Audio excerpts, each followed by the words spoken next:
শুনতে পাচ্ছেন গাছের পাতায় ফোঁটা ফোঁটা বৃষ্টির শব্দ। এখন গোধূলি, একটু পরেই সন্ধ্যা নামবে। প্রকৃতিকে গিলে খাবে কালো অন্ধকার। শতাব্দীর প্রাচীনতম অন্ধকার নামবে একটু পর। প্রকৃতির গান শুনছি, গহীন বন, যেদিকে চোখ যায় শুধু জঙ্গল আর জঙ্গল। এর মাঝে প্রকৃতির গান শোনার জন্য আসা এবং আপনাদেরকে নিয়ে আসা।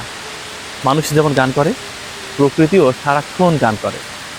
বাতাসে পাতা নড়ে, পাতার গান শোনা যায়।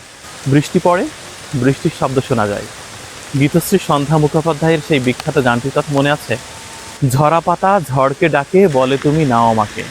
লতা যেমন ফুল শাখাকে ভালোবেসে জড়িয়ে থাকে, তেমনি করে আমায় কেন রাখলে না। সত্যি, জীবনটা এমনই।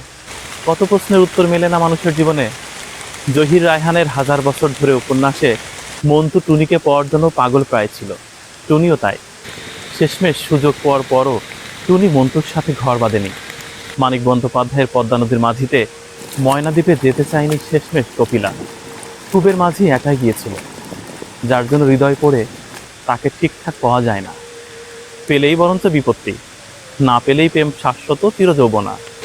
ভালোবাসার উত্তর মেলে না কখনো। গহীন বনের মধ্যে পাতার উপর পড়ছে বৃষ্টি, টুপটাপ শব্দ। দূরে একজোড়া ঘুঘু অবিরত ডাকছে, তৃষ্ণার্ত ঘুঘু, মানুষের মতো তৃষ্ণার্ত। মানুষ যান্ত্রিক হয়ে গেছে, হাঁপিয়ে উঠছে। প্রকৃতির মাঝে আসলাম বুক ভরে নিঃশ্বাস নেওয়ার জন্য। দেখুন তো, গহীন বনের মধ্যে একটু পর সন্ধ্যা নামবে। ইচ্ছে করছে সভ্যতায় না ফিরতে, সন্ধ্যার মাঝে মিলিয়ে যেতে, কাক কিংবা শালিকের বেশে। জীবনটা এমনই, যে যাহারে চায় সে তাহারে পায় না। তবু অমীমাংসিত অনেক প্রশ্নই মানুষকে সারা জীবন পীড়া দেয়। চলুন আরেকটু সময় বৃষ্টির গান শুনি।